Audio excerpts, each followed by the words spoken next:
Okay, so for our middle school and high school educators, I included a quote here that is from the first video that we watched earlier on from the Spar Center. And this wonderful human that said this quote now goes by the name Mateo. And he said, "I knew I wanted to express myself differently, and I did, but I didn't have any name for that.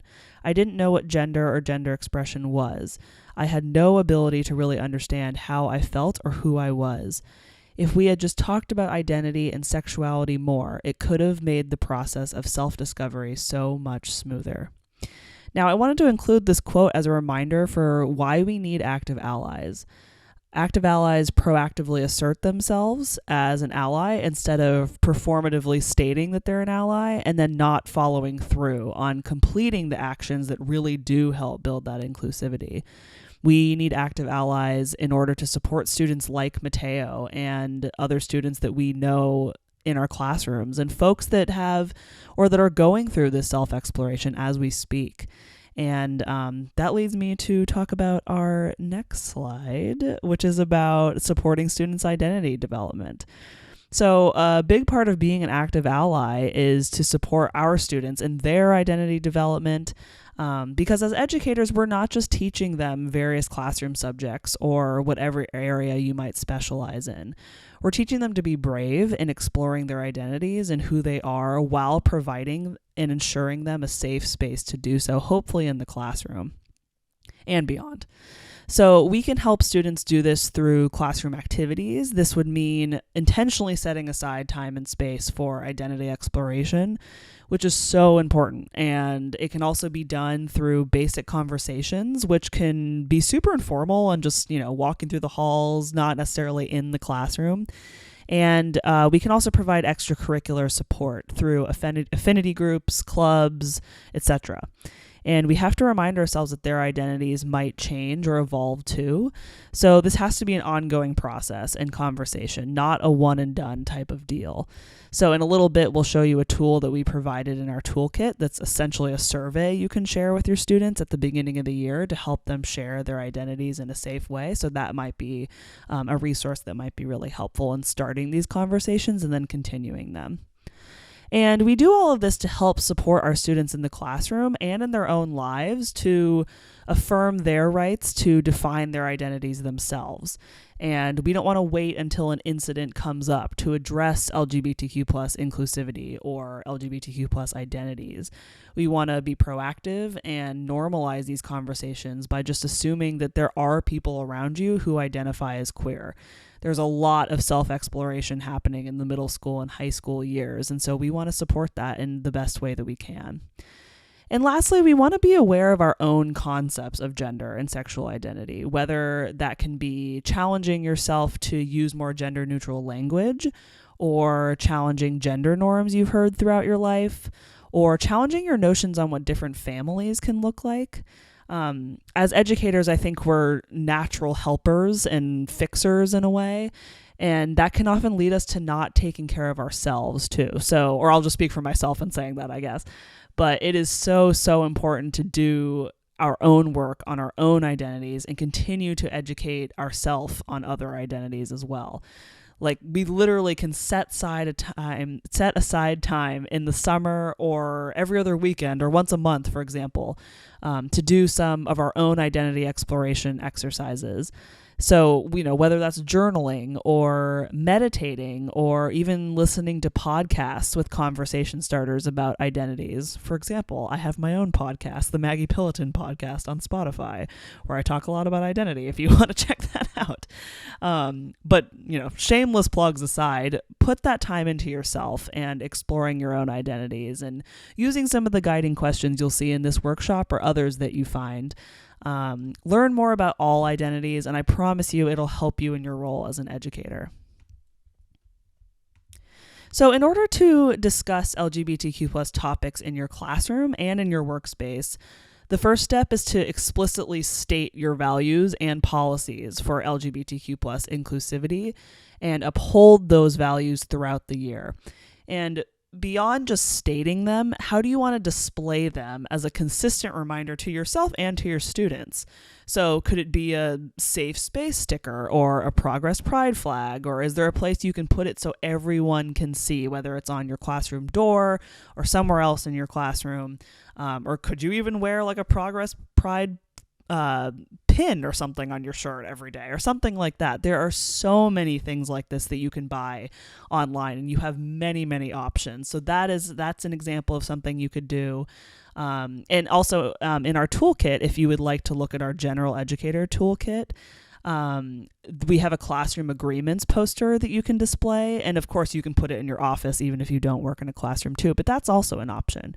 And another option would be to create these policies with your students and get them involved in it somehow. So whether it actually involves them coming up with the language and then physically writing it themselves, like seeing it in their handwriting, or even a big thing that you could do would be having them sign the classroom agreements, having everyone in the students sign it so they feel involved in the process.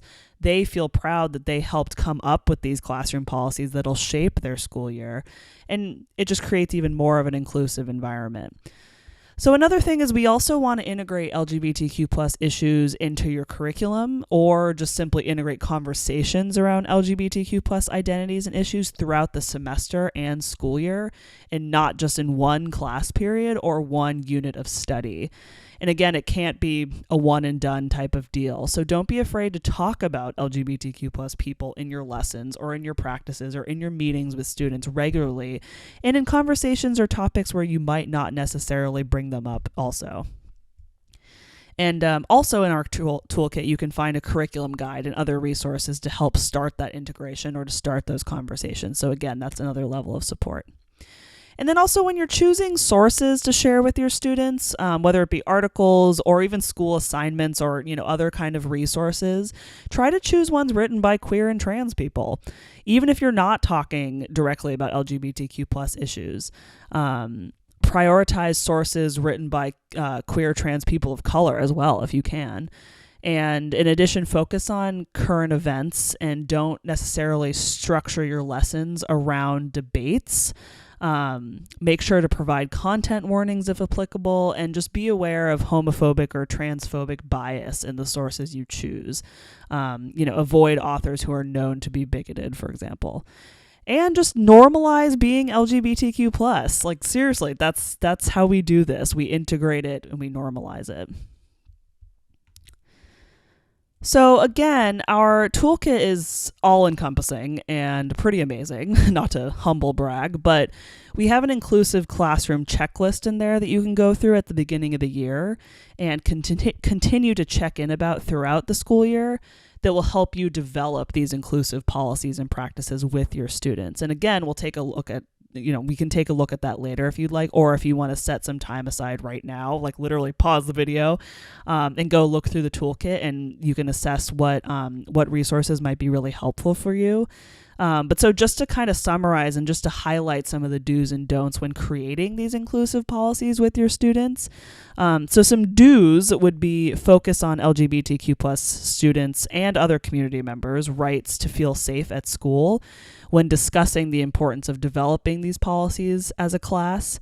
And, you can use the type of reasoning and language that it's an obligation and a responsibility for all of us to treat our community members respectfully, regardless of their identities or our opinions on them. So again, you can use that exact language when discussing this with your students. And we want to explain how these policies will positively impact all students. And then, of course, we want to make sure we use gender-neutral, inclusive language when developing these policies, but also just in general in the classroom or in our workspaces. So a great way to do that would be to teach students more about that gender-neutral, inclusive language, and then continue to enforce it, and then also modeling it yourself. So, for example, instead of addressing your class as boys and girls or ladies and gentlemen, using students or friends or learners or whatever term you want to use. That's a really simple way just to model that gender neutral language, and then hopefully encourage your students to do so as well. And then some don'ts would be using terms like political correctness or liberalism when explaining these policies. These policies are meant to be inclusive and not a statement of liberal viewpoints or anything like that. This is simply just to ensure that all students feel welcomed and included and safe. And then, as we said before, don't assume that a child does not identify as LGBTQ+. So we don't want to make assumptions about anyone's gender or sexual identity. We want to accept and support students as they are.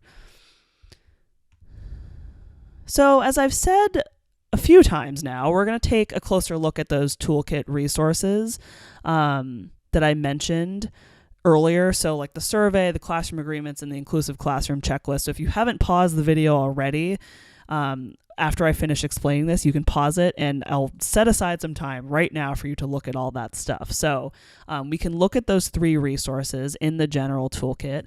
I would like you to take some time to think about how you can implement them. And then these are some discussion questions, some guiding questions that you can also consider after looking through the toolkit a little more thoroughly. So those questions would be, how will you create a supportive environment for those to explore their identities?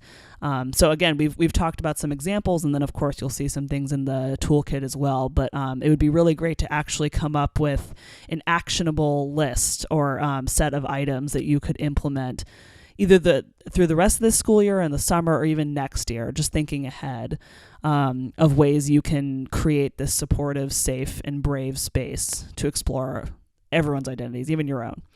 And then what ways might we incorporate sexual identity / gender norms unnecessarily into our classroom policies or procedures, and what are possible alternatives? So this takes a lot of reflection. There might be things that we're not even really aware of that we're saying or doing that might be reinforcing these norms that are very problematic. And we don't want to be perpetuating those norms, especially in an inclusive space. So if you could take some time to reflect on what those things might be, even maybe discuss this with some of your coworkers, because maybe they thought of something that they do that you might also do that you haven't even really thought of, that could be something that you could stop or at least adjust.